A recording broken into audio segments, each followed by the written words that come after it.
So about 4 years ago, I had an unbelievably creepy encounter in the parking lot of a 24-hour Walmart. At the time, I'm a 20-year-old male going to school and working at a restaurant in my town. One of my best friends and I collect Hot Wheels. 24-hour Walmarts are gold mines for collectible Hot Wheels. At night, they have all the boxes for the inventory they need to unload just out in the open. So my buddy and I would go down there, open the boxes for them, and put them on the shelves, which allowed us to sort through the boxes first and we could find the rare cars. It was a win-win for the workers and for us, and we did it often to the point we knew the days they got their shipments. One day, he and I head down to the Walmart on our usual trip. We get there and go through everything, and there wasn't much that day. I had 2 cars and he had 3. We go, check out, and leave. Now, one thing about Hot Wheels is they are in these plastic boxes glued to a cardboard back card. Basically, what this means is we never put the cars in bags when we left because sometimes they would get bent, and that severely affects their value. So here's me and my bro walking out of a Walmart at 1 a.m. with just a couple of Hot Wheels in our hands. As we walk to my car, a run-down mid-2000s Honda Accord, this guy walks straight up to us from literally out of nowhere. I put that in caps because I cannot stress enough, this dude literally appeared out of thin air. We're like the only car in the parking lot. The guy looks normal but gave off really weird vibe. I've known my friend for years, and we both looked at each other with that something isn't right here look in our eyes. The guy basically explains his minivan's battery died and he really needs a jump because he has to get home. He gives us this whole story. I have to get to my daughter's school tomorrow. Blah blah blah. The weird part about it is his minivan was all the way in the back of the parking lot in a pitch black area where the side door wide open. I immediately say, "Hey, sorry man, but I don't have jumper cables so I can't help." He then explains to us that isn't an issue and he's got cables. My buddy gets agitated at this point and kind of snaps at the guy, telling him, "Look man, we're tired, we just got off work, leave us alone." "Sorry, I can't help." The guy gets irate and screams at us, "You guys have to help me, stop being inconsiderate," calling us all these names. It was honestly crazy. So in my wisdom I say, "Hey man, no problem, our bad, I'll give you a jump, I'll just drive over to you." I hop in my car and I start driving away, not like speeding out of the parking lot, just normal. That's when I look out the rearview mirror and I see this man full blow sprinting to his van. Kind of pause for a second to see what he would do, and he closes the side door, hops in the driver's seat, and turns the car on and starts driving. So now I'm like, okay, goodbye. I'm out of here, and I fly out of this parking lot to get to a main road. The minivan speeds out of the parking lot and looks like it was trying to follow us, but if I'm being honest, I wasn't going anywhere close to the speed limit. I mean, I was flying down the road. I pulled up to a red light, and I could see him in the distance, and he just did a U-turn and drove the other way. I called 911. They basically told me, like, "Hey, it sounds crazy, but there's nothing we can do. Just be safe next time. Don't talk to strangers." Fast forward 2 weeks, and there was a double homicide in the same Walmart parking lot, committed by a guy driving a white minivan at about the same exact time we were. I know for a fact the dude wasn't casing us for a robbery. We were 2 young kids with Hot Wheels in our hands, not exactly prime targets for a robbery. I'm positive that it was the same guy, and I'm pretty sure we were his first targets. We just got away. They never caught the guy, and I don't really go to that Walmart anymore unless I really need something and it's the only place open.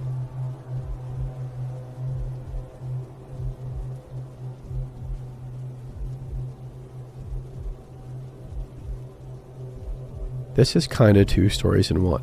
The main story happened less than 20 minutes ago at about midnight. I was out doing some late night fishing at a small but deep hole on the side of a state road near my house. Every time I fish here at night by myself, I worry about what would happen or what I would do if somebody were to pull over next to me, but it has never happened until now. Quick detour for the second story. I wasn't always like this. I used to fish by myself in the middle of the night all the time, and without a care in the world. But there was one night about 10 years ago which perhaps merits its own post, but I will slide it in here and include it in this story anyways, where I was fishing off a seawall next to a bridge and a car pulled over next to me. 2 young men, but older than I was at the time, got out. They walked up to me casually and asked me if I was catching anything.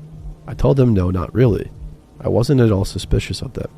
I thought they were going to fish and just thought they would ask if I was having any luck or not before pulling their gear out. The bridge was a popular fishing spot. I was sitting on the cement seawall with my feet dangling over the edge. One of the men suddenly shoves me off the seawall into the water. They both grab my fishing gear and take off in their car. The fall was only about 7 feet or so, complete guess, but it was enough that I couldn't lift myself out of the water and up the cement wall. I had to swim around to where the water was more shallow so that I could climb up the wall. My mom dropped me off that night and I was supposed to call her to pick me up later that night. My cell phone had got wet and wouldn't work. To make matters worse, I was a smoker at the time. going on 2 years without smoking or any other form of nicotine, and my cigarettes had also gotten wet. And as you can imagine, I really needed one. I did not know what to do except to just sit there until eventually my mom drove up randomly. She was furious until I explained what happened. I shudder when I think about how I or anybody else that they did this to could have died. These people had no idea whether or not I knew how to swim. I am a very strong swimmer, and apparently they didn't care. If they had seen on the news the next day that I drowned under the bridge, would they have put 2 and 2 together? Would they even care? Even if you assume everybody is a strong swimmer, the person could hit their head. There were many rocks under the seawall and be unconscious. And for what? $50 of cheap fishing gear? Anyways, clearly, since this night 10-ish years ago, I've been much more cautious when I'm alone at night, but especially when I'm fishing alone at night. So back to what actually happened tonight, which triggered me to write this post. I had luckily just finished up and loaded my car back up with all of my gear. I was actually sitting in my car making an Instagram post showing the fish I caught. A couple of yellow bullhead catfish and some bluegill. I was trying to quickly write the post and then head home. So I was deep into the world of my phone, not really paying attention to anything else. Something causes me to look up and out my driver's side window. And there's this pickup truck sitting there that it's not even here pull up. It has one of those big steel frame structures around the bed of the truck. I do not know what they are called, but I associate them with hunters or trappers. I have no idea whatsoever if that is an accurate association or not. I do feel like I have seen them or something similar, holding kennels with hunting dogs, so maybe that is where I got the idea. There is this very stereotypical chubby redneck mullet type of guy looking in my window at me, smiling a creepy smile. He was the passenger. I did not/could not look past him to the driver. I have no idea how long they were sitting there. I very quickly debated winding my window down and asking what they wanted, but settled on putting my car into drive, driving around their truck and down the street. I was so freaked out that I did not immediately go home. I went somewhere else and pulled over, looked around to see if they were anywhere to be seen. Then I actually went back to the fishing spot to see if they were still sitting there or not. I did not pull over. I just drove by. They were not there. It will drive me crazy wondering why they pulled over. Did they have something bad planned? Were they just curious? Wanted to help? Will I have to worry about seeing them around town after driving off on them like that? I realized that my reaction is not completely fair. They could have been pulling over to fish, although you've got to realize how small this fishing hole is. It's a literal fishing hole on the side of the road. It's probably about the size of a dining room or something. They could have been pulling over to see if I needed help, who knows?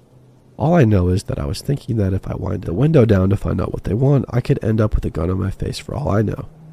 Then I could not get a chance to drive off, so I drove off without acknowledging them in any way so that I did not miss my chance. Even now I worry about the fact that my car has some slightly identifying marks. Nothing crazy noticeable, but just some small stickers in the window, and if I pissed them off by driving off like that, and they live around here, what if my wife meets up with them sometime? What if she has my daughter with her? Am I paranoid? I'm still a little freaked out.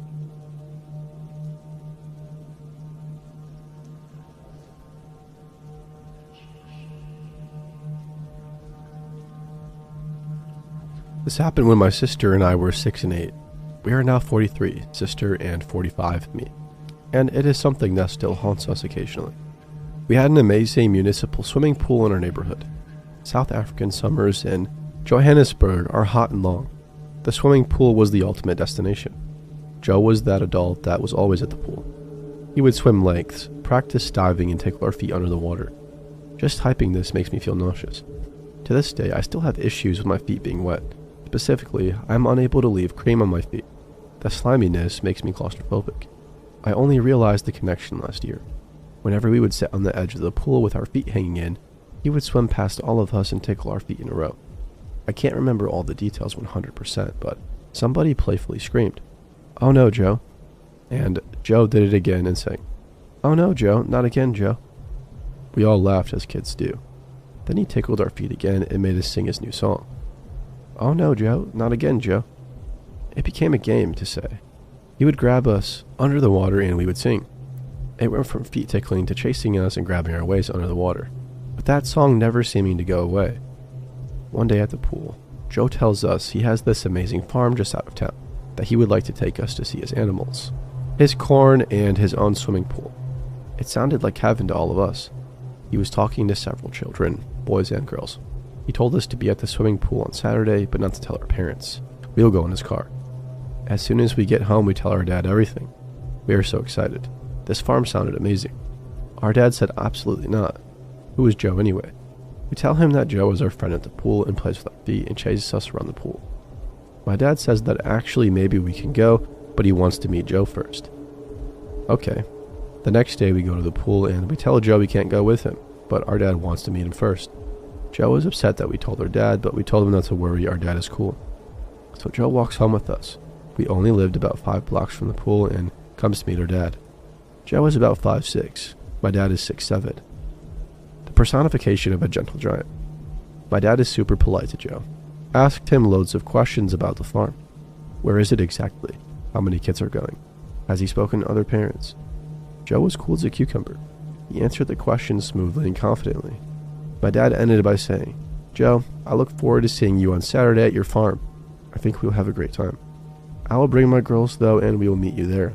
The next part is a bit of a blur for me. I'm not sure how we ended up driving in convoy with about 3 other dads and their kids from the pool. It was exciting. My dad had the map book, leading the convoy to the best farm in the world. We drive about an hour out of town and we arrive at the derelict farmhouse. No animals, no corn, no swimming pool. Just this rundown, isolated, scary-looking farmhouse in the middle of nowhere. I remember being really confused. My dad must have read the map book wrong. All the dads huddle together. We have no idea what they are saying, but they are angry. We are also angry. We are obviously lost, and it's the dad's fault. Everybody gets in their cars, and I start screaming at my dad about how he deliberately got us lost because he doesn't like Joe and didn't want us to have fun. My dad is silent and pensive. After my tantrum, he says to my sister and me in a very calm, deep voice, "Joe is a bad man and he was going to hurt all of you. He is the bad man your mom is always warning you about." My mom is obsessed with true crime, by the way. There is no farm.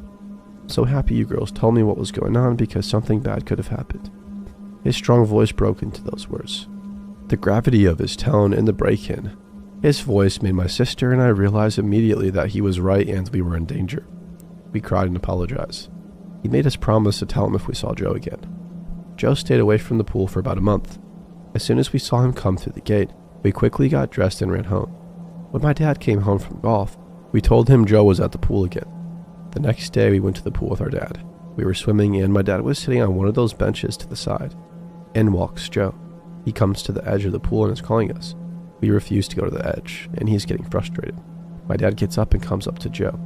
"Hey buddy, can I chat to you outside quickly?" Joe physically shrinks. My dad has his hand on Joe's shoulder and was guiding him out of the pool. I can only imagine what my dad did and said to Joe. My dad is a gentleman, but don't mess with his girls. Joe was never seen again at her swimming pool.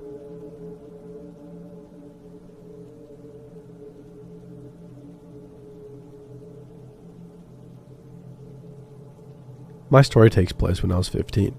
A lot of people would have considered 15-year-old me conventionally very pretty. I had long dark brown straight hair, freckles, tan skin, and bright blue eyes. This day, my mom and I were in Dillard's looking for a particular type of shirt I need for school. Lucky me, I went to a public school that required uniforms and our school colors were very common, so a lot of the more affordable stores had been picked clean.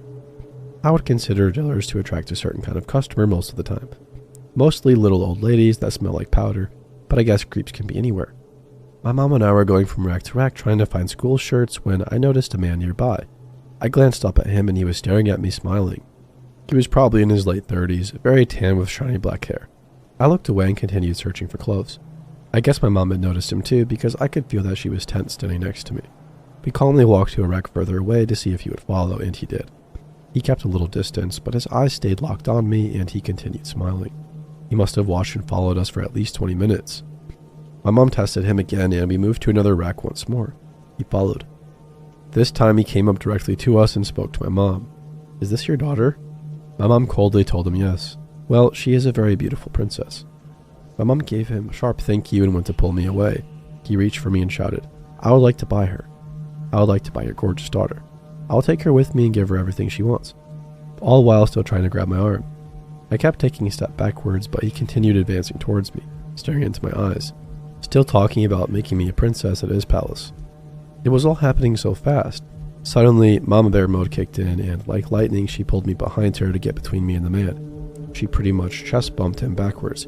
Through gritted teeth, she hissed at him that if he valued his life, he would leave the store, get into his car, and drive away. He tried to protest once, but my mom roared, "Leave." His eyes got huge and he fell into a rack of khaki pants trying to get away. We immediately left the store, and in the safety of the car, my mom broke down in tears. I don't remember even being afraid while everything was happening. I was ready to put up the fight for my life. But looking at the tears on my mom's face made me realize exactly how dangerous that situation was.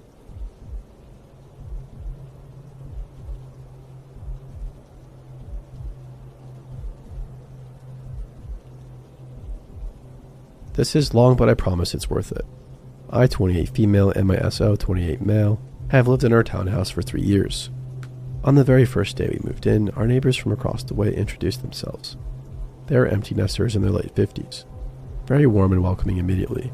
Told us if we needed anything to let them know. All that stuff. One of the first things the wife, we'll call her S, said to upon meeting was, "I'm really into nature, so I look outside to look at wildlife a lot. That's also why we have cameras facing the street." We didn't think too much of it at the time, but now looking back, this should have really freaked us out. Especially considering we live in suburbia, where the closest thing to nature is a squirrel or a rogue coyote. The husband works from home, and he's not the issue. In this situation, it's the wife. S is disabled, can't drive, and is a hermit. They never leave the house, literally home 24/7. We learned almost immediately that looking at nature was actually code for being an extremely nosy neighbor that borders on being a peeping Tom. I included a shitty drawing on how the layout of our townhouses is because it's very important to this. Our places are reverse mirrors of the other house across a narrow street, close enough where I could throw a rock and almost hit their house. Both houses are on the second story with garages underneath, so clear view of each other. We only have windows on the side facing their house, as the other side shares a wall with another neighbor. S is stationed primarily on the couch in front of their patio door 24/7. If anything happens outside, she literally runs to the patio window and stares out with her face pressed to the glass. Doesn't matter if it's a car, a neighbor walking their dog, or a delivery truck. She is always there watching. We kind of brushed it off at first that she's just bored and probably stir crazy being at home constantly. But over time I started getting really annoyed, whereas my SL brushed it off and said she's harmless. But the closer we got to those neighbors, the worse it's gotten and the more creeped out I've become. I say close in quotes because all of that means is that S added me on Facebook and we exchanged numbers, as she's offered to let our guests park in her driveway and to let us know if her camera spots a coyote since we have a little dog. Like most boomers, she comments and likes every single thing I post on Facebook, and almost immediately. Okay, not a huge deal. But I'll post a vacation pic and she'll comment, "Makes sense why you're not home." Or a picture of us outside and she'll say, "Oh, that's why you're out there." Just like weird stuff. This next part may not be really important to the story, but to me it emphasizes a boundary crossing. A few months after we moved in, S messaged me on Facebook that the place she and her husband go camping every summer is actually a nudist camping ground. She sent the link and said, "Let me know what you think." S also casually brought up in a conversation once that they do tasteful photo shoots pretty early on into meeting them as well. Not judging, they can do what they want, but it rubbed me wrong that she told me, as our relationship isn't like that. We still aren't sure what she meant by "let me know what you think." If it was to see if we were accepting and wouldn't judge, or if we were interested to go. To be frank, they are a bit kooky, nerdy, frumpy couple in their late 50s. My SO and I are decently good looking people. The few friends we told about this joked and said maybe they have the hots for us. She also primarily wears a t-shirt only that barely falls past her butt. But back to the peeping Tom aspect. Like I said, she's constantly looking out the window. I can park my car in the street illegally for a few seconds to grab something, and she'll text me before I can even get inside that I can use her parking spot if need be. She'll text me if I'm home from work on a day I usually work to ask if I'm alright. She watches us all day putting up our Christmas lights, or when I'm vacuuming my car in the driveway. She will even wait until I'm outside watering my plants to run out and water hers at the same time too. We can't even enjoy our patio because she just stares at us the whole time. The biggest thing that really sucks is that I'm a houseplant hobbyist, and I was so excited to move here, as the windows are all south facing, which is wonderful for my plants. But if I keep the blinds open, it gives her a full view of our place.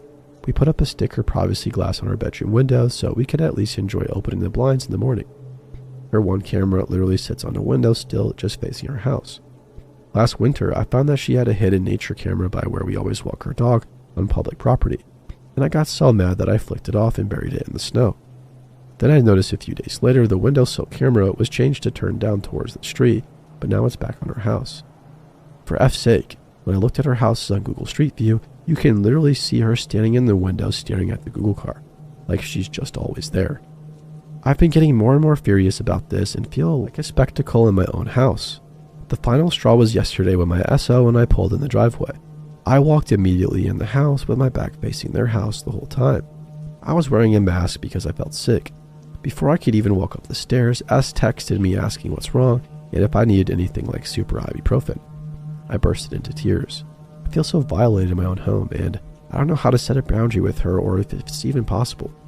My SO and I even hypothesized that maybe S telling us about her nature watching is the first few sentences of us meeting was because something happened in the past of one of the previous tenants getting pissed at her being so nosy. They own their own townhouse and we just rent ours. I love our place. Rent is affordable, the location is great. Everything besides her. I genuinely don't know what to do or what to even say to her without making it awkward. It really doesn't help that at the end of the day she is very kind. One time they were at the nudist colony, so I was getting her mail, and she gave me a $100 Visa gift card as a thank you. Her husband has junked my car when my battery died. She's even gifted me flowers for my patio.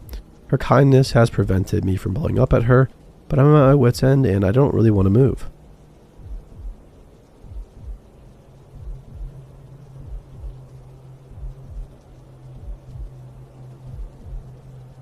Strap in because this is a long one.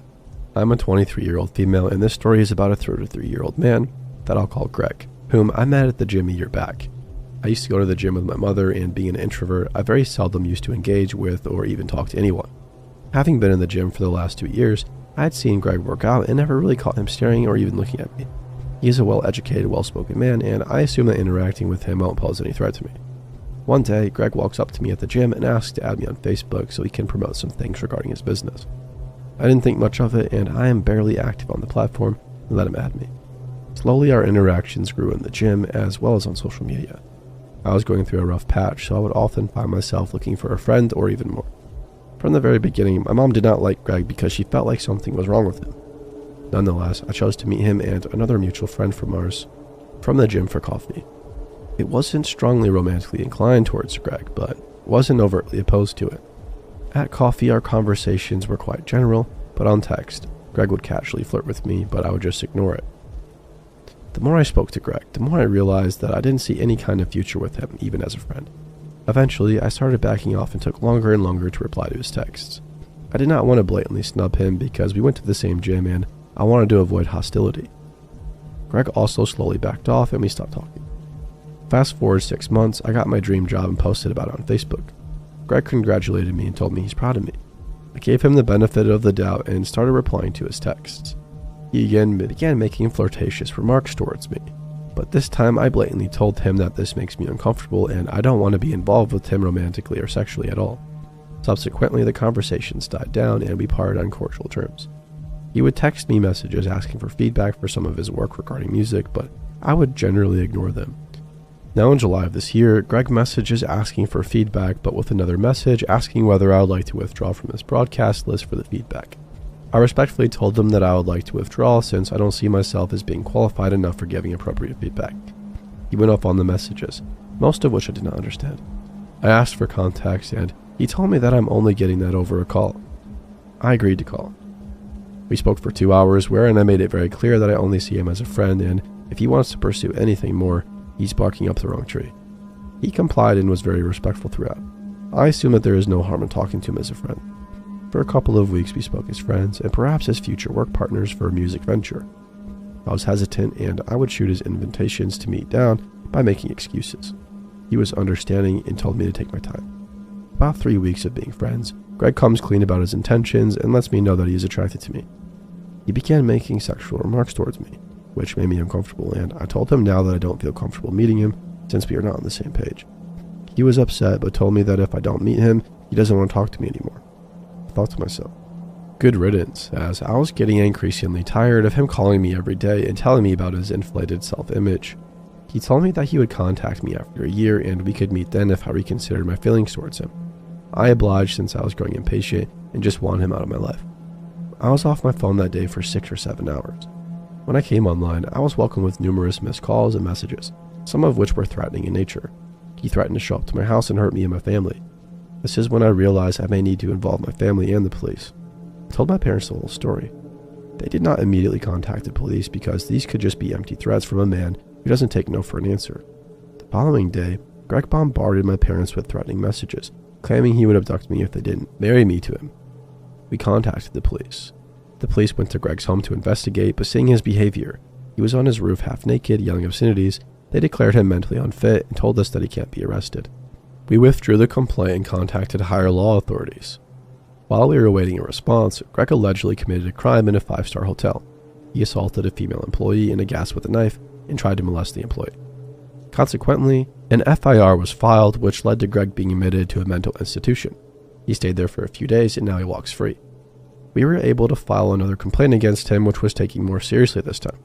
However, we were advised to not create a case against him as he's not such a committed a crime against me and would easily get off on bail. So he still roams free and still continues to contact me from unknown numbers once in a while, making me feel like I'm under constant threat outside my own house.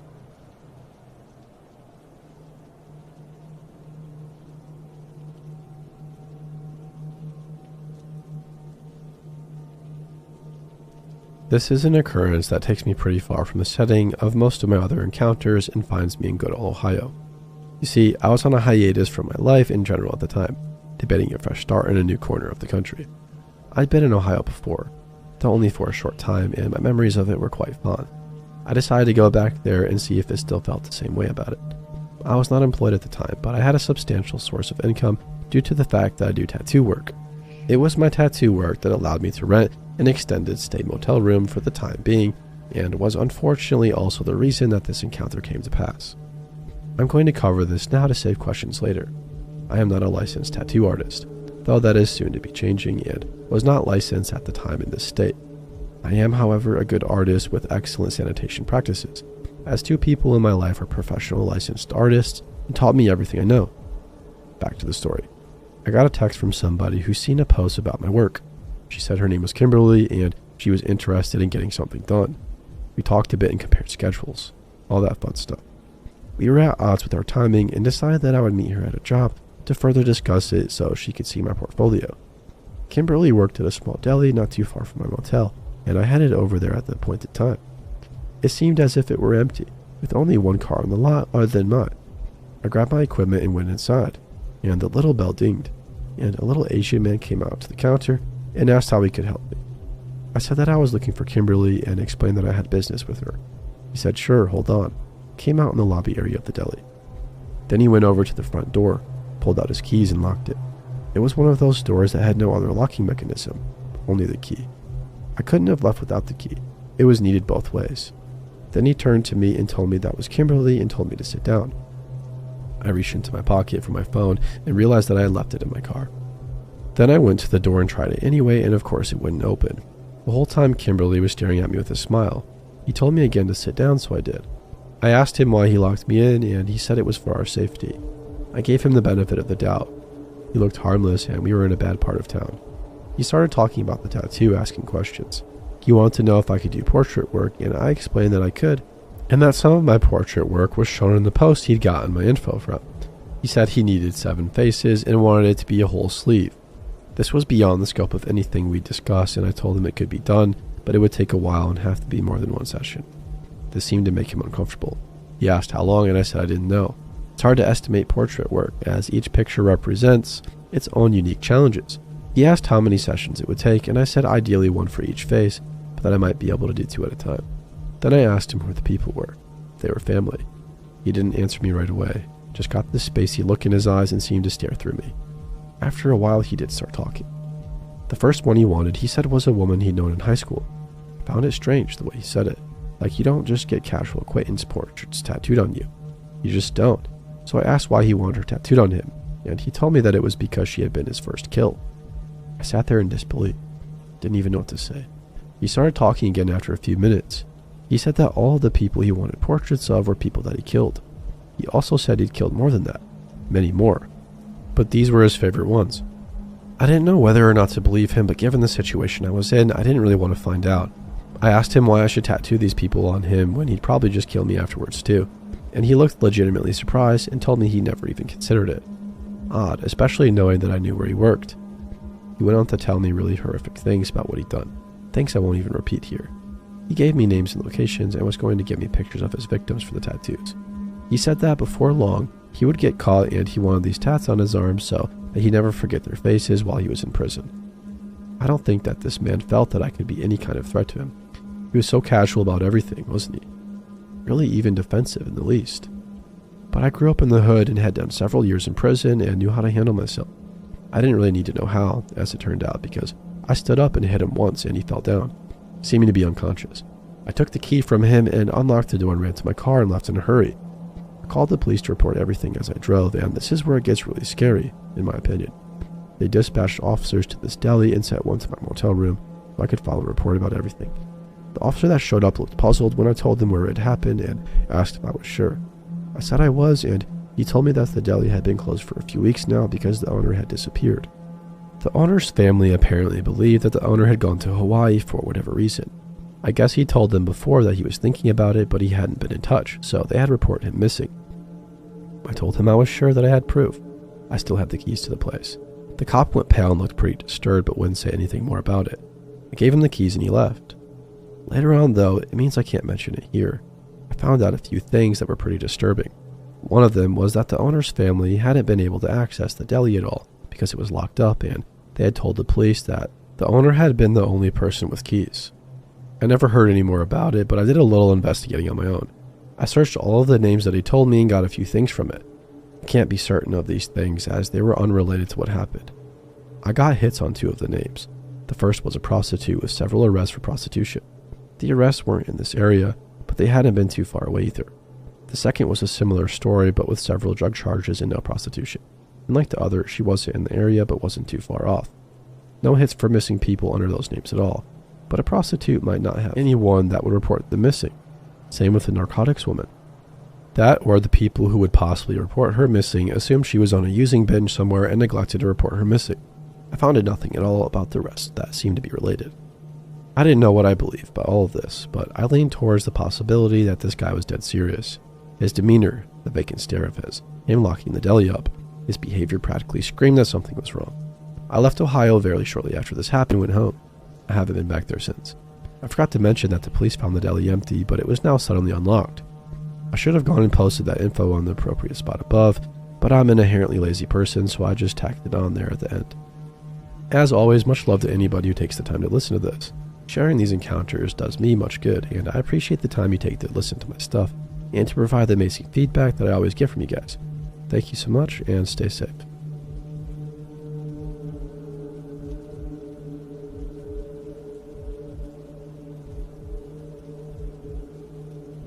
When I was in college from the ages of 16 to 20, I came into contact with a tutor at my college. His name is Jonathan, and he taught biology at my college. At first, he treated me rather normally, but as time went by, I started to notice things about him that would unsettle me. It started with when I'd be sitting in class working, and whenever I looked up, I'd see him staring across the room at me from his desk. If I looked at him, he wouldn't look away. At least not right away. I'd keep looking away and then back, and he'd be looking at something else.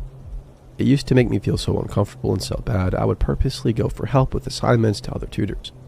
Another thing he would do is mark my assignments and constantly leave the message, "Come find me," under anything I wrote that was wrong, rather than just writing what I needed to add on the assignment. This forced me into interacting with him, where he'd always turn the topic of conversation into something else. When I mentioned it to my only friend, she said that she thinks he was just friendly, but I always felt intimidated by it. She began joking that I had the hots for him, so I stopped telling people what was happening. When I used to sit on the grass near the campus lake, our college had a lake, I would use the time to play my Nintendo Switch. Once when I was playing, I turned around and saw him sitting on a picnic table alone looking at me. I felt unsettled by this and got up to leave. He shouted at me and said he needed to talk to me about my assignments. I went back to him and asked him how long he had been sitting there, and he just said he went outside to think and didn't realize it was me here. He went on talking about our assignment and how it was worth extra marks or something.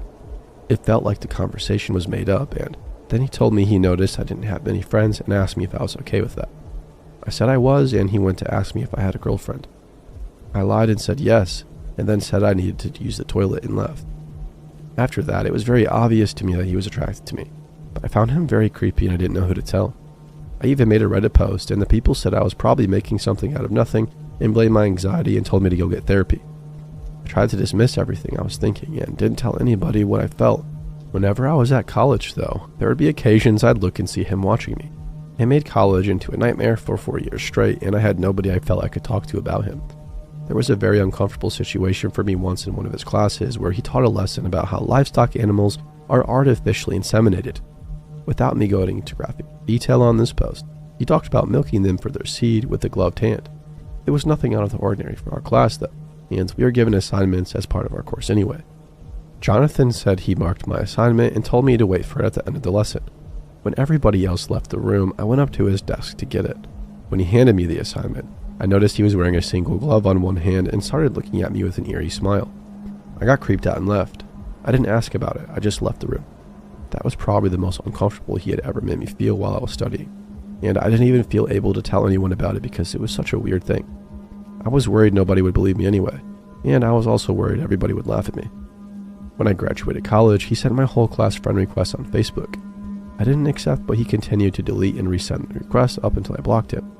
I then got a random text from an unknown number saying that we needed to talk, and that they had uncontrollable feelings for me. I knew who it was and blocked their number. He would later buy a house on my same street and buy a dog so he could walk it and run into me whenever I walked my dog. He made it look like an innocent coincidence, but I just knew he'd purposely done it to get close to me. To avoid him, I went for a late night walk at 2 a.m., thinking I would be safe because he'd be asleep. He approached me on the street, so I told him to leave me alone and called him a stalker. He then apologized for the way he'd been acting and begged for a second chance. I had never even given him a first chance. I went home and I became certain he might kill me. That is when I told my parents, who contacted the police, but they couldn't do anything about it because I had no evidence of any of these situations taking place. It was at least on the police record now though, and my parents started paying towards rent so I could live in a different area to feel safer.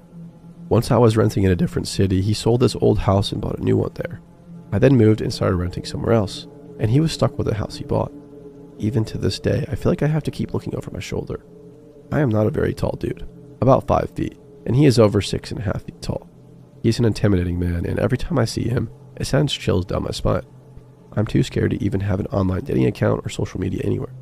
I'm planning to move to the country soon, so I could be rid of him once and for all. I won't even say where I'm moving just in case he finds this post.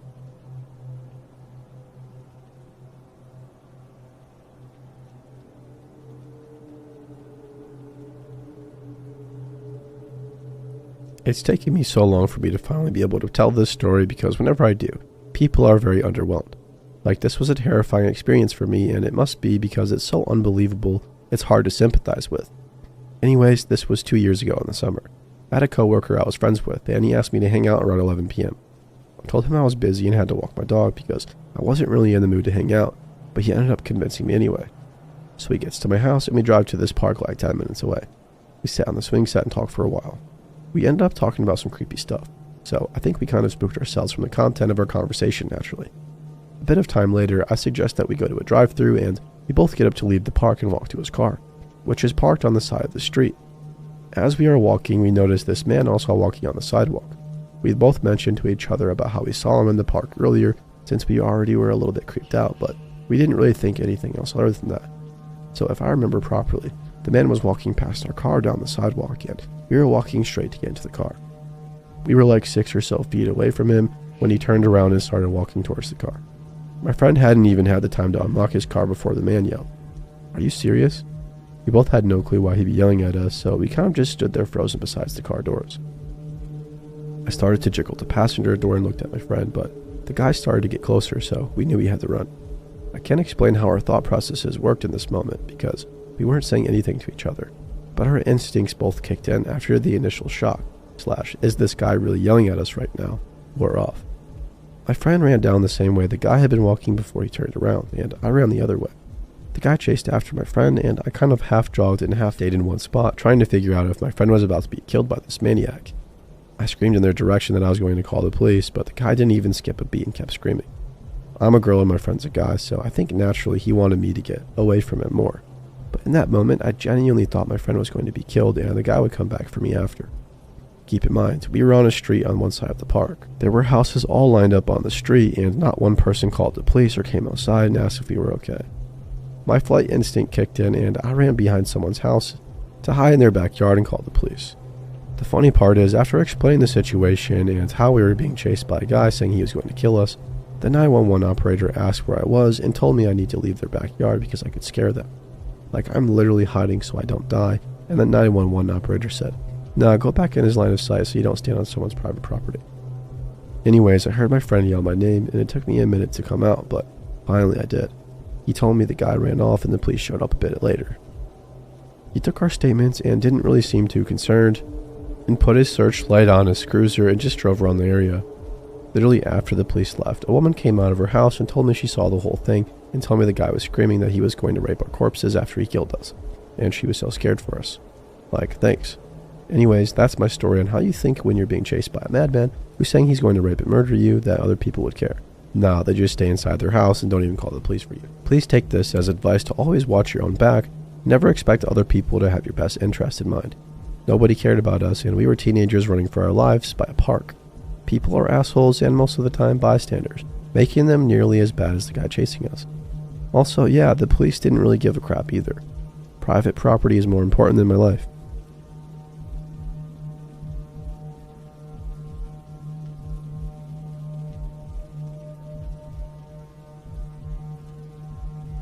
Back to the end of summer 2019. I, female, needed a distraction from my boring university revisions, and as lots of bored single people, I was on Tinder. Nothing serious. I was too busy to meet guys anyway, but I like talking to people. One day I matched with a dude. We'll name him Ted. Get the reference? Okay, maybe not. He was at the same university as me. He also looked handsome in the pictures. After talking for a few days on the app, and after I had wrongly decided that he was not a criminal, oh, the irony by the way, I gave him my number. Again, we talked for a while. Then he asked to call me. Nothing exciting, just getting to know each other. We talked on the phone for a couple of weeks, and he called me at random hours of the day and almost every night. I didn't think much of it. During our phone calls, he mostly talked about him, but I did not mind because I don't really like talking about myself. It takes time before I trust anybody. And again, I was bored and honestly a bit lonely. I had been single for a while, so getting the attention felt nice. After a few weeks, Ted asked if I wanted to meet. I said yes because I was done with my exams. We met at the city center. When I saw him, I was kind of shocked because he looked nothing like the handsome guy in his pictures.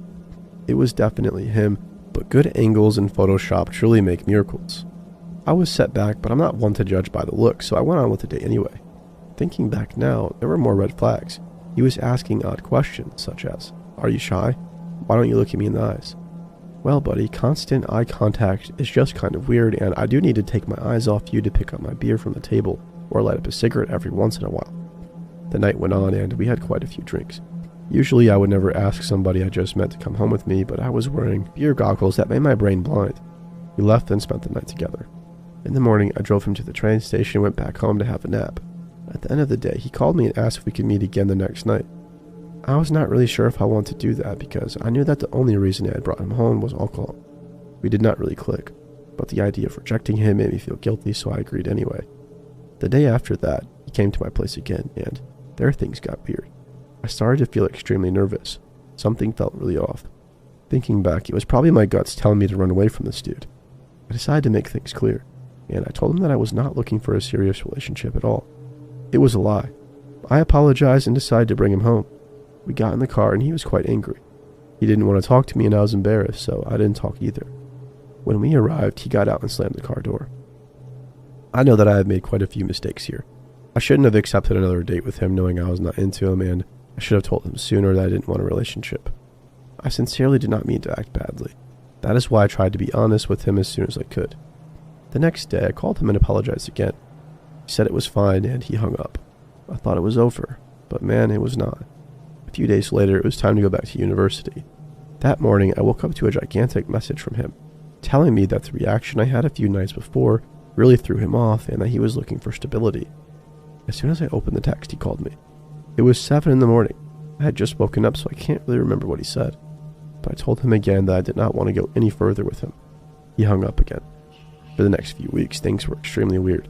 He was following me everywhere on campus and very obviously hiding behind walls to hear my conversations, texting me all day even if I wasn't replying, calling me 7 to 10 times a day. I thought he was creepy, but maybe he was just hurt and was coping. Ted was always with a guy. We'll call him Elliot. When I was at the library, they were always sitting together near to where I was. Ted was always watching me as I was studying. When I went outside for break, he followed me. It came to a point where my friends were texting me to warn me that he was behind me. I tried avoiding him, but it was useless. I told him many times that I did not want any more contact with him and that he was making me uncomfortable, but nothing worked. He just kept on going. I was going crazy. 2 weeks later, I was at a party when I met my boyfriend. I fell in love very quickly. He's the most caring and loving man I'd ever met. I know it's all lovey-dovey. Try not to puke on your keyboard. Anyway, at that moment, I knew I needed to stop being so accepting of Ted's behavior. I explained to him one last time that he needed to stop contacting me, and I finally blocked him. Again, I thought and hoped it was over. Ted continued to follow me everywhere on campus for weeks, except he was never with Elliot anymore. One day I was studying at the library. Ted was a few tables away from me, of course. Suddenly, somebody sat at the table in front of mine. It was Elliot. I looked at Ted. He was staring at Elliot with the most murderous gaze ever. I thought it was really weird. I had never talked to Elliot before, and he never came near me at all. I was creeped out because I thought maybe Ted had sent him to talk to me. But he ignored me. He kept on studying when I went out for a cigarette, and Ted did not follow me. I was surprised but thought nothing of it. Went back inside to study. A few moments later, Ted went outside. Elliot turned his head. Watched him until he was out of sight, then turned to me. He said, "I really need to talk to you. I think you're in danger." I'm sorry, I know it's weird because we don't know each other, but I'm worried. For both of us, actually. I was stunned. I couldn't talk. He said, "We don't have a lot of time before Ted comes back. When you went out, he came yelling at me because I sat in front of you. When he leaves, can we please talk?" I said yes. At around 6 p.m., Ted left. We waited another hour to make sure he was actually gone. We didn't want him to know we were in contact. At 7 p.m., we sat in the cafeteria, and Elliot told me things that would still make me shiver to this day. He explained that Ted had really horrible discourses about women and how he would love to control them. He also explained that a few weeks prior, he had suspicions about Ted's behavior regarding university classes. He followed random classes every week, sometimes showed up to Elliot's classes although he didn't follow them, and he did not have access to the university online platforms. Elliot thus realized that Ted did not have a university email address, which every member of university is supposed to have. Elliot went to the university administration and they confirmed what he thought. Ted was not a student and he never was. After that, Elliot completely cut off contact with him. Since then, Ted was harassing him, calling and texting him all the time, following him on campus. Elliot was shaking as he was telling me this story. I was shaken up as well, but was only coming, revealed to be even worse. Elliot explained that he absolutely wanted to warn me because Ted had said terrifying things about me. I already wanted to cry. Ted was talking about me all the time. Before Elliot cut contact, it got to the point where Ted was saying that he would love to molest me, that he knew where I lived, and he could come whenever he wanted and surprise me. Knowing where I parked my car on campus, he could wait for me in the dark. He always said it with a joking tone, but Elliot got freaked out. He and I were shaking. I had tears in my eyes. I knew Ted was a creep, but I could never imagine it was that bad. At this point, we were near the end of semester, but we still had a few weeks left. Elliot and I decided to take action because we didn't want to be terrified every time we were on campus. First, we contacted university security. Things were taken extremely seriously. One morning when I arrived, the walls were completely covered with posters with the campus emergency number. Elliot and I were in constant contact with the chief of security, who was very concerned for the student's safety. Finally, they managed to catch Ted at the library and asked him not to come again. We also went to the police. I don't know the right term for it, but we did not file a complaint. The police only added a note to the person's record so that if anything ever happens to you, the police know what you were worried in the first place about. The police officer seemed worried as well. I asked him why. He told me that he was not allowed to say anything specific, but that if I ever saw Ted outside of campus, I needed to call the police without hesitation. How reassuring is that? I was nearly peeing my pants. A few days later, I get a voicemail from Elliot. He's completely shaken up and tells me that he knows things that he was not supposed to know. Apparently, Ted is mentally sick. He is regularly arrested and locked in mental hospitals. He is a drug addict, an alcoholic, and has violent tendencies. He was already accused of attempted rape. He lives off of invalidity insurance, which explains why he has so much time on his hands to come to university. I would have never guessed when I met him. Later, I contacted one of my acquaintances who works in the police. They were not supposed to, but they confirmed everything. Chills down my spine. After that, things calmed down. Ted was still coming on campus. Don't ask me how or why, but he kept a low profile. He was not following us anymore. It was finally the end of the semester. I went away for a few weeks and I never set a foot on campus. I felt relieved. When spring semester started, Ted was still there. Not following, but watching closely. I was freaked out all over again, but then COVID hit. Since then, all of our courses have been online. I have not yet seen Ted. I don't know if he's still creeping on people or if he is now officially a student. When I think of him, I'm still shaky. I just hope to never run into him again.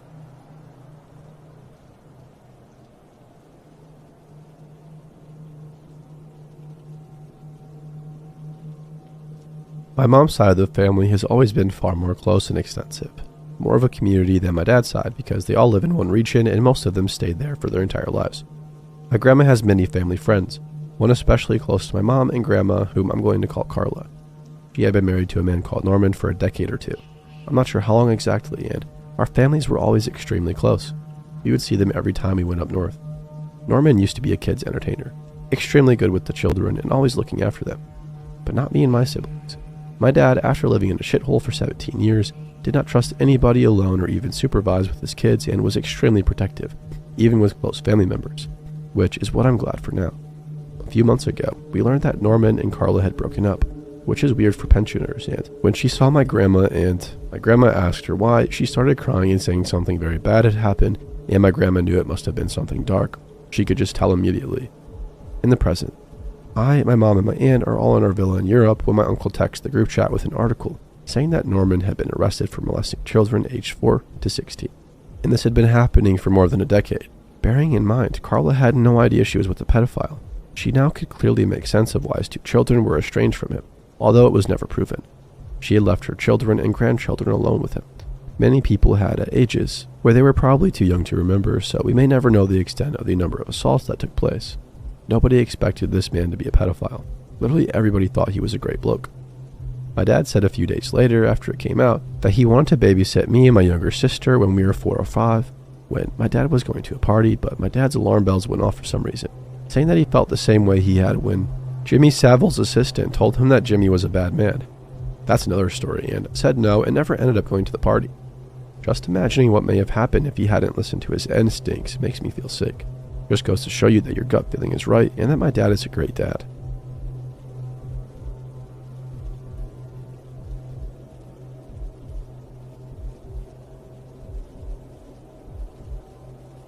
Back when I was younger, around 12, there was a man named Aiden, and he was a creep. So Aiden was in his late 30s at the time and a close friend with the ballet instructor at the academy I attended. Performance time. Cast list released. Aiden and I had a dance together. This performance was Coppelia, and I was playing the part of Aiden's prized doll. For his role, he is the doll maker, and he created Coppelia and falls in love with her. He thinks she is perfect, so he tries to bring her to life, but a group of kids from the village breaks into his doll making studio and messes with his stuff. Aiden always creeped me out, and I avoided him at all costs. Before this, that wasn't hard because we were in different classes, but now we have to dance together. He always seemed to be really trying hard to intrigue me. He told me about his cats and how cute they are and asked if I wanted to meet them. I said sure, expecting him to whip out a cool new iPhone 3 and show me a picture. But instead, he offered to take me home after class and sleep over, because we had rehearsals in the morning and he could bring me back. It was Friday night, and oftentimes the weekends had rehearsals going all day. I said no thanks. He told me he had pointe shoes in his dance bag and offered to show them to me, but I would have to go in the boys' dressing room with him. It's becoming more common, but men wearing pointe shoes aren't really a thing. It's definitely considered a female thing in the ballet world. He was telling me about them like the shoes were hidden treasure. Our studio only had a handful of guys, and during that particular time, Aiden was the only one that had to be there for this scene, so nobody else would be walking into that room. I said no, but if he wanted to show me, he could bring them out. He never did. There was a particular scene in the ballet where the village kids had broken in, taken off my clothes, and one of the girls dressed up as me, the doll, to mess with the doll maker. Obviously, they don't really have a naked kid on stage, but I did have to wear a nude leotard. It's like a flesh-colored one-piece swimmer. Once the doll maker finds his doll stripped and shoved in the closet, he pulls me, out and hugs me on the floor while he's crying over me. Aiden wanted to practice this a whole lot. He insisted that I wear my costume while we practiced. If you didn't know, a black leotard is standard attire for ballet class, so he was asking me to change into the exact same thing I'm wearing, but flesh-colored. He would ask me to come to the studio to practice our parts while nobody else was there. It's not uncommon for leading roles to have keys so they can come and practice as much as they'd like to. The first and only time I went to go practice with him alone, all he wanted to practice was the cry scene because he thought I needed to be more limp, and I just wasn't doing it right. Sure. My part at this time is a lifeless doll, so anytime I tried to move or tense up, he would tell me to relax and that I couldn't move and to let his movements flow through me into my lifeless body. So he wouldn't start until I got changed into the new leotard and began practice. He was wailing over me, rubbing his hands all over down my body, across my chest, butt, and everything. I really don't like confrontation. I've gotten a lot better as an adult, but as a kid, I definitely just took things without fighting. Unfortunately, there was the case here. I didn't ask him to stop or fight. I was just scared and uncomfortable. He wanted to practice that scene for what seemed like an eternity, but I think it was about an hour or so. After I got home, I had Facebook messages from him. He was telling me how beautiful I am and asked me if I knew what a blowjob meant and stuff, and started going into detail about how he and his ex-girlfriend would touch each other. I showed my mom the messages and told her what happened at practice. She exploded in full mom mode and contacted my teacher about his actions. My teacher refused to have a meeting with us about the issue and said I was banned from ever coming back. My parents were really confused and absolutely livid. I had danced with her company since I was a toddler, and we were all pretty close. She said he has been her friend for decades here, and I'm lying and not welcome back. I was completely heartbroken, and honestly, my feelings are still pretty tender about that to this day. A few weeks later, the girl they had replaced me with also was no longer welcome back to the studio. My parents reached out to hers, and guess what? Aiden was speaking to her about inappropriate topics and made her daughter feel very uncomfortable because he insisted that she wear her new leotard all the time and ran his head across her chest, and she ended up telling the teacher that she was scared. After that, Aiden got a recast as a common villager. Funny, he gets to stay at the company. And another girl got the doll role. He did a lot of creepy stuff. I could even write a book about it. But this is a rough summary of the filth that he is.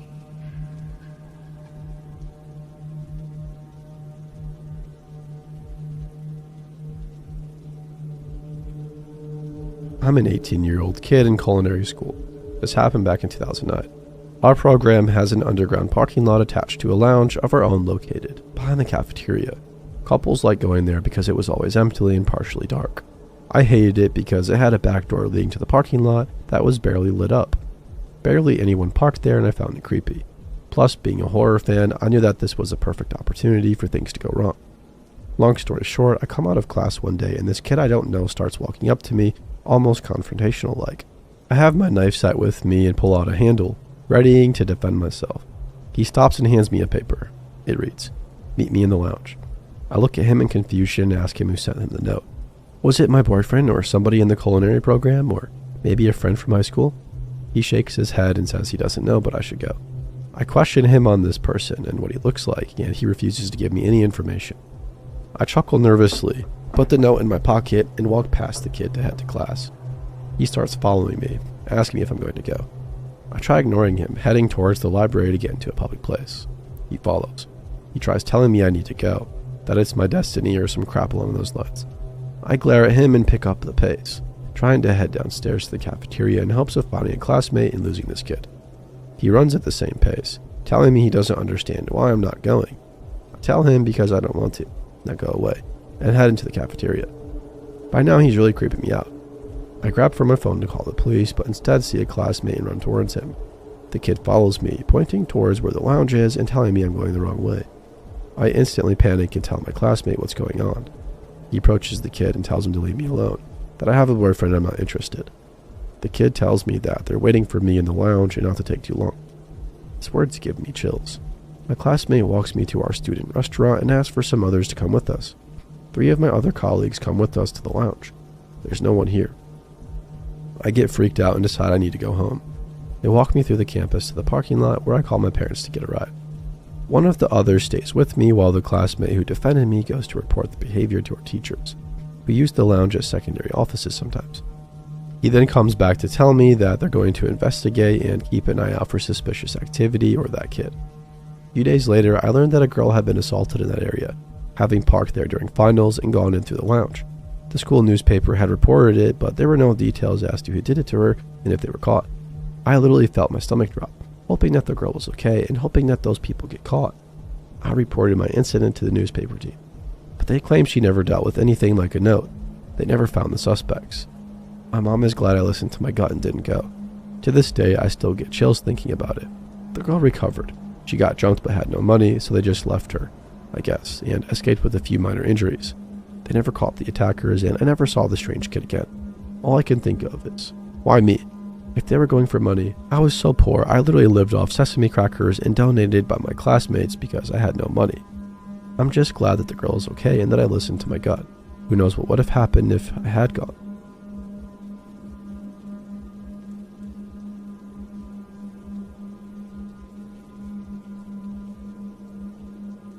Long story. This series of events took place about 7 years ago. I was having a smoke outside my small duplex apartment at about 4 a.m. I worked 12s and had an odd schedule, so it wasn't unusual for me to be alone in those early morning hours when almost nobody was awake. Occasionally, I'd have a chat with my neighbor. She was probably in her early 60s and had suffered a stroke in the past.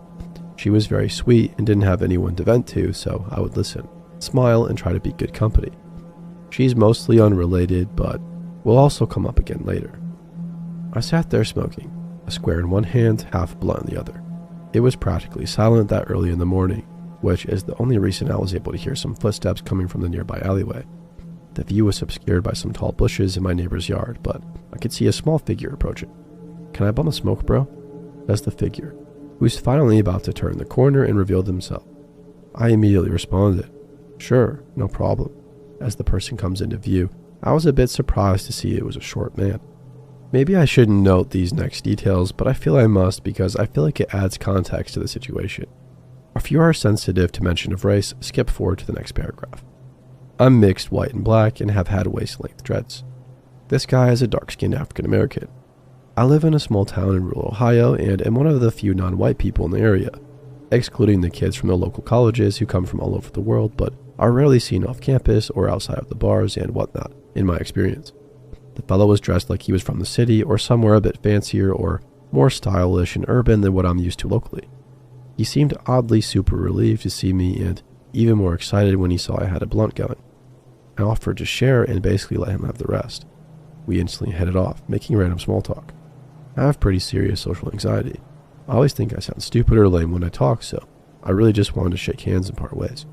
I eventually asked him how he ended up in the alley at 4 a.m., and he had a pretty crazy excuse. Allegedly, he had come to Ohio from somewhere south. I can't remember which state he told me. I didn't care too much. According to him, they sold him the idea that rural Ohio was a wonderland of druggies. Pretty much true, and he intended to come here and hustle up a small fortune. Unfortunately for him, soon after arriving in town, he went to a local bar with 2 women and began flirting with the other women. And the females he was with allegedly got angry and jealous. They all stormed out of the bar, got in the car, sped off, and eventually tossed him and all of his loose belongings out of the vehicle. In the short time before going to the bar, he'd also allegedly spent all of his money doing drugs instead of hustling, so he was dead broke. He also reveals that he's had a history of being arrested and being shot at. He alleged that it was all based on baby mama drama and that he was the victim. I was in no position to argue, so I just listened and smiled. He told me great prison stories of defending a man, then after being released, being taught how to make meth as a favor from one of the defense man's brother. It all tied in with his big hustle plans. I, on the other hand, worked 12s and had a new baby, so I wasn't really about that life anymore, at least. I went through a wannabe rapper phase in the early 2000s. Before I knew it, 2 to 3 hours had passed, and he was still talking and showed no intention of moving on. I'm overly polite, so I was stuck. My now wife came out and saw what was going on. She was understandably confused. She makes it awkward enough that he leaves. A few hours later, my downstairs neighbor is banging at my door. I hardly slept, so I didn't even want to answer. He tells me my friend is outside waiting for me. So here he was and wanted to chill and chat, which a year prior I would have been fine about and smoked him out and chilled, but I had a kid and a girlfriend and responsibilities, so it caused issues, to say the least. He said he was out looking for money or a ride, trying to make calls. The whole thing was shady, and I had a weird feeling about him, but he was genuinely cool towards me and treated like he'd known me for years. I felt pretty bad for him, considering that the small town we live in can be kind of racist and suspicious, etc., and he stood out like a sore thumb even to me. I myself am among the weirdest looking, most noticeable people in town. Plus, I thought somehow that I was discriminating. I knew how that felt and wasn't going to pass it on. Plus, I knew it was his only bastion of hope. Nobody else was going to help him or let him hang around. It's a small town. There's nowhere to go. So I ignored things, like for instance, when I asked him where his stuff was. He went back to the alley and came back with a few trash bags and a big girl's purse. He said that a man saw him get kicked out and gave the bags to him. He offered the purse to me for my wife. I politely declined but appreciated the gesture, I guess. It felt weird, but again, I was afraid I was discriminating somehow. I gave him a big luggage-type bag I had gotten as a gift years before and never used. He transferred all the stuff into the bag. I only saw a few things like sweatshirts. He wore the sweatshirt later that day, and it totally clashed with his style and seemed too small. I felt like it wasn't his, but I thought I was jumping to conclusions. I grabbed him some food from inside and gave him like $20 for survival, and also bribed him to leave. He eventually took off in search of rides/women to stay with, money, or whatever. As night fell, it got super cold, and when I cautiously crept back out to smoke, he appeared again like he'd been hanging around the area for a while. He looked super cold and was shivering and rubbing his hands together. At this point, I really just wanted to let him crash on the couch, but again, I had a woman and a baby in the house, and I didn't know this dude, so I got him some blankets and Hot Pockets and snacks and let him crash in the garage we shared with the neighbor. Needless to say, they were surprised to find him there in the morning. This time he said he was my cousin. They didn't like it and confronted me about it. I apologized and told them the truth, excluding some important sketchy details because I knew they'd probably get him in trouble somehow, and I felt bad. I knew I had to work in the morning and was not going to leave him with creeping around my house with my family home alone. He was a stranger and I wasn't going to take the risk, even though I sort of blindly hoped and trusted that we respected each other. I went online and found tickets for that day and was ready to just pay for them as a good deed and drive him to the stop. When I came out and told him, he was really thankful and thanked me so much for looking out for him. At some point it took a weird turn and he showed me a broken looking security camera and offered it to me or was trying to sell it for cash. I didn't want it and doubted it worked and knew there was no way he just legally obtained that. Still, I just wanted him gone and didn't want to betray him or dime him out. He left one final search for money. I gave him another 20 or so, hoping it would keep him out of trouble. Finally, after another few hours, I heard radios outside on my window. I headed downstairs before I even heard knocking. It was the cops. Luckily for me, it was a very calm professional officer, much unlike many I've dealt with in town. He told me that my wife's bike had been stolen and they have it. He starts to question me about the individual. I guess when they arrested him, he described me as a tall white guy with a mohawk. I'm guessing he was actually possibly looking out for me and not trying to involve me further or cover up what came next. I think he planned on returning the bike because his possessions were still in my garage. I told the officer the truth. I told him about how I met him, how he'd been around a few days, how I gave him some money, and how I was going to buy him a ride home because I didn't want him around when I went to work. I didn't tell them any of the stories he told me or anything about his hustle plans, the blunts, etc. I felt like I was definitely going to be accused as an accomplice.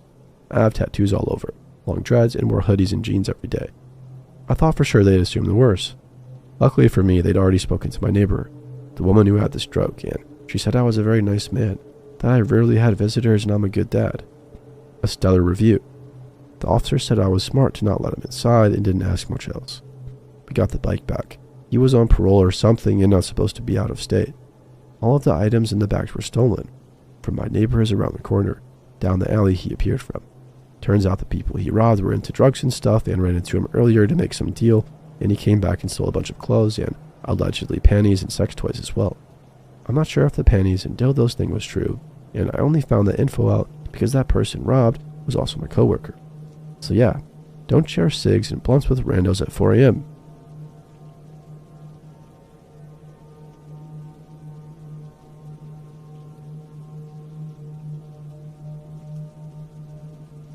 The obligatory long-time lurker, first-time poster. I want to tell my story of abduction in Krakow, Poland. This happened in 2012, and there are not many people I've told this story to. For my birthday in 2012, my ex-husband and I visited Krakow for a short break. My main interest was to visit Auschwitz and the Jewish quarter of the city and Chandler's factory, which is now a museum. We arrived just prior to the Christmas market's opening. I remember being disappointed that we wouldn't be able to experience this. We stayed in a very nice hotel. I won't divulge the name, but it was approximately 15 minutes walking distance from the main square and cloth market. It had a beautiful balcony over the river and was very nice with lovely, hospitable staff. I couldn't recommend this hotel highly enough. We flew in on a cheap budget flight around mid-afternoon and showered, changed, and got ready to explore. The weather was cold and dreary, with some light drizzle, but more than okay to walk along the river into Krakow's main city.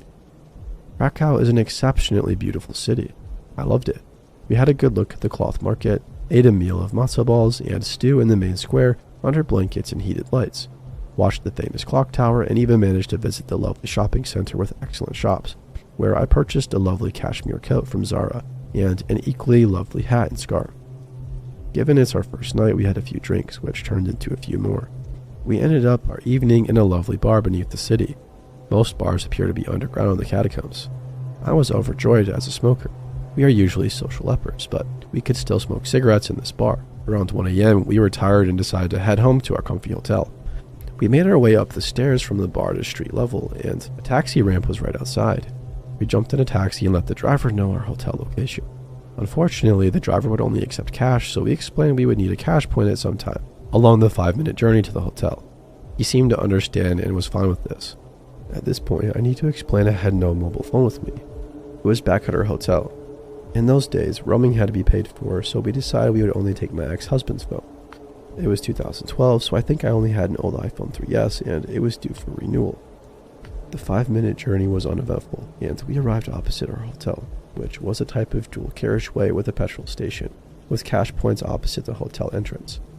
My ex-husband signaled to the driver to pull in to use the cash point and got out of the taxi. As he was at the cash point, this is where my nightmare began. As soon as dropping him off and seeing he was withdrawing the money at the cash point, the driver locked all the doors and sped off. I was in the back seat with several shopping bags and had no idea what was happening. The taxi driver took the main dual carriageway out of the city and kept on speeding. Initially, I thought he was looking for a place to turn around to pick up my ex-husband, but that wasn't the case. The taxi driver continued to speed until we were well out of the city limits. He spoke no English. I asked him if he wanted money. I showed him my empty bag and shopping bags and asked him what was going on. At this point, I was scared but assumed there was a misunderstanding. Once the driver continued past the Krakow outskirts, I was terrified. The outskirts are very rural, no street lights, just black snow and ice. The taxi driver shouted and shouted at me, but I couldn't understand a word. Eventually, he pushed me physically and forcefully with my head into the back seat and told me, I can only assume, to shut up. He was then talking on his phone to a man. The journey carried for another 20 minutes until we came to what looked like an industrial estate. No houses and some street lights, but the whole area was just warehouses and factories and fields. The taxi driver was still on his phone, sounding angry, then abruptly turned it off and stopped the car. By this point, I was petrified. I can honestly say I've never been so scared in my life. I was praying and begging that my life wouldn't end here at 34, the mother of 5-year-old twins, and ending up dead in a lockup on an industrial estate as some sort of mutilated rape victim. For about 30 seconds, it was quiet apart from my crying and begging. Then the taxi driver got out, came around to the back car door, grabbed me and threw me onto the side of the road. He then grabbed my shopping bag and hurled it at me, got in the taxi and drove off. The relief never came, as I was sure he was going to get other men to harm me. I gathered myself up. It was probably -8, late November, and snowing heavily, and I looked for some kind of doorway hedge, or any kind of shelter, bearing in mind that I was left on the outside of an industrial estate. I walked some meters away and found a gap in a hedge and sat down, pulled my coat and bags around me and cried my heart out. I have no idea how long I was there, maybe an hour, maybe 2, but the sky started to lighten and a few cars and vans came past me. I tried to flag some down, but it was no good. I sat back down. I was frozen. I can honestly say I think I was dying and I had no more energy left. All I know from then to my rescue is thanks to some lovely Polish people.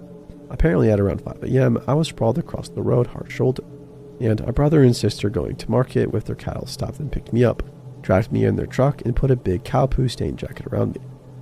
I couldn't speak apparently. I was just trying to talk to my children, and they found out my hotel location from a napkin in my bag. These wonderful people drove me 20 miles back to Krakow to my hotel, where my ex-husband, police, hotel owner, manager, and Polish equivalent of CID were all there in the process of setting up a command center. They dropped me off, still wearing the poo-stained jacket, were questioned, and went back on their way to the market. I never even got their names. I was swabbed, photographed, fingerprinted, etc., and got a stiff brandy from the bar.